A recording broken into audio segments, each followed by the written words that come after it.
Good evening. This is my Sunday, daily every day, my Bible daily dip from here. Let's hope it's not going to offend myself or somebody else. This is a Sunday, but I like to do a little dip into this every day.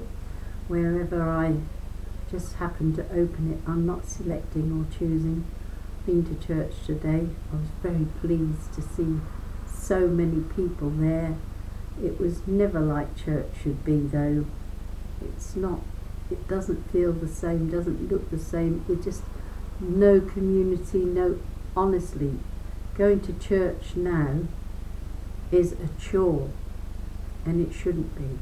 It should be joyful, happy, chatting before or after Mass, giving the sign of peace. This is what we should be doing, what we've always done as Christians. And when I see very old people, and I'm old, but older than me, I'm talking in their 90s, they barely can walk, or they come to church with help, one in a wheelchair, others with sticks and that, and they find it difficult. It's not what they used to.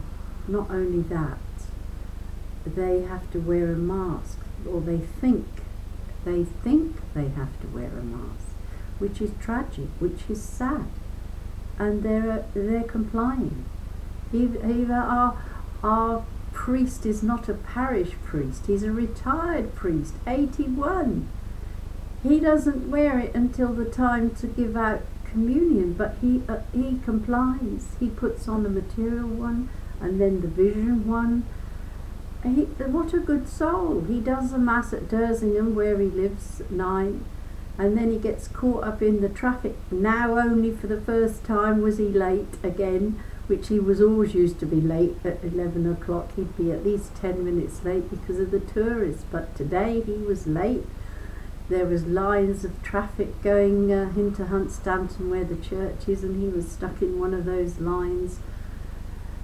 But church shouldn't be the way it is right now. We had a wonderful family come. We had visitors. You know how we knew? Because they were black, and that was wonderful. Husband and wife and 3 big black lads, teenagers, and I was so pleased to see them there. But we couldn't communicate. We couldn't, they were only sitting a few feet away from me, across the back of the church, but we can't welcome visitors. This is awful, isn't it? We can't do the things that is normal for a Christian to do. Be warm, friendly, welcoming, kind. I mean, you can't even smile at the people because they've got masks on. You can't offer hospitality. We used to have food and drinks, I don't mean alcohol, only special occasions, coffee, tea, juices, biscuits after Mass. Now you have to get everybody out orderly, and well, to be honest, after I received Jesus in Holy Communion, I left to go to King's Lynn to buy Rosie a balloon and card, and got her birthday wrong. I bought a balloon with her name put on it. It said 76 Rosie today, and got home and she said, "Janet, I'm 77 today." She said she was 78 the other day, and she said she got it wrong, so I dropped her a year, but I didn't realise or remember. Never mind, I must do my daily dip now. I've had my rant about the church, haven't I? But it's sad. This has got to stop. We've got to be allowed to be normal human beings. This is diabolical, is the word. It's not of God. We should be rebuking all this in the holy name of Jesus, and I do that. We must get back to normal in our churches and not let the government tell us how to behave in our churches. We know we're not silly people. This is nonsense. This is. Anyway, I'm going to just select somewhere. Jeremiah. Okay. My glasses are, well, my eye cataracts are in need of doing, but I I'm claustrophobic. I can't let anyone near my face. If they don't knock me out, I can't let them do my eyes, plural. Okay, I've opened it at Jeremiah 37, and gosh, I don't think anyone's going to like me reading this, but never mind, read it I will. I didn't write it. The verdict on Zedekiah. Sorry, if you don't like it, just turn off. I'm going to read it anyway. A verdict on Zedekiah from Jeremiah. Zedekiah, son of Josiah, became king, succeeding Coniah, son of Jehoiakim. Nebuchadnezzar, king of Babylon, had made him king of Judah.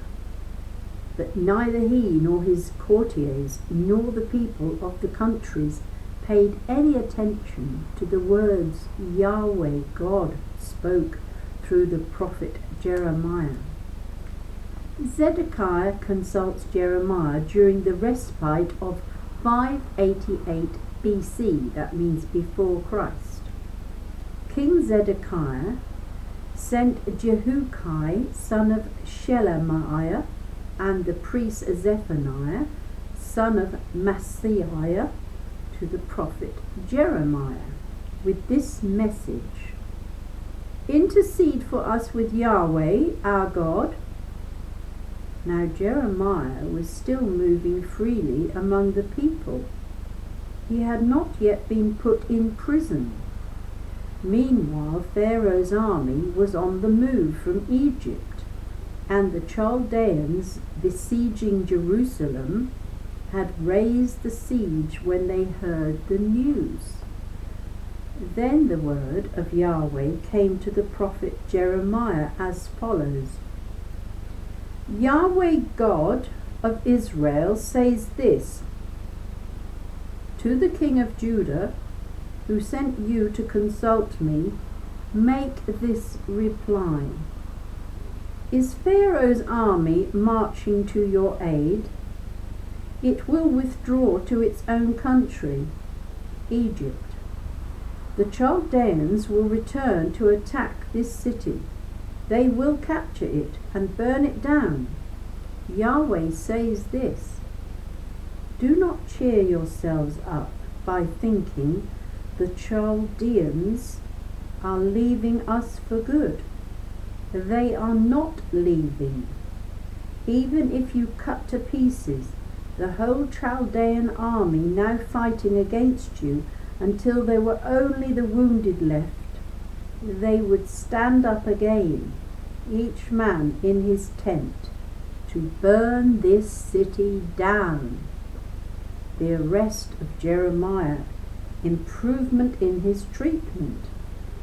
At the time when the Chaldean army, threatened by Pharaoh's army, had raised the siege of Jerusalem, Jeremiah set out from Jerusalem for the territory of Benjamin to see about a piece of his property among the people there.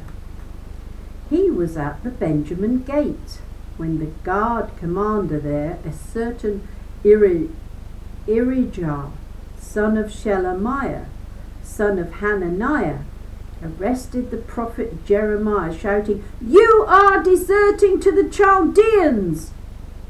Jeremiah answered, "It is a lie. I am not deserting to the Chaldeans."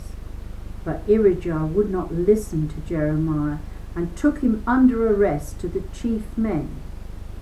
And the chief men, furious with Jeremiah, had him beaten and shut up in the house of the scribe Jonathan, which had been turned into a prison. Thus Jeremiah found himself in an underground vault, and there for a long time he stayed. Later, King Zedekiah had him sent for, and the king questioned him privately in his palace.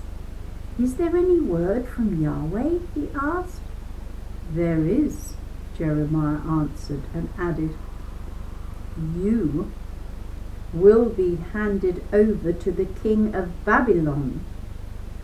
Jeremiah then said to the king Zedekiah, What wrong have I done you, or your courtiers, or this people, for you to have put me in prison? Where are your prophets now who prophesied? The king of Babylon will not attack you or this country. So now I beg you to hear me, my lord king. I beg you to approve my request. Do not have me taken back to the house of the scribe Jonathan, or I shall die there. King Zedekiah then gave an order, and Jeremiah was confined in the court of the guard, and given a loaf of bread a day from the street of the bakers, as long as there was bread left in the city. So Jeremiah stayed in the court of the guard. That is the word of the Lord. Thanks be to God. I didn't plan to open the Bible there, I just happened to. It was quite interesting and very long. I like the Old Testament, but you have to be in the mood for it. I'm not saying I was, but I did my best, guys. But it's always interesting. You never know what you're going to read in the Old Testament, but this is old and new, and I just happened to open it there.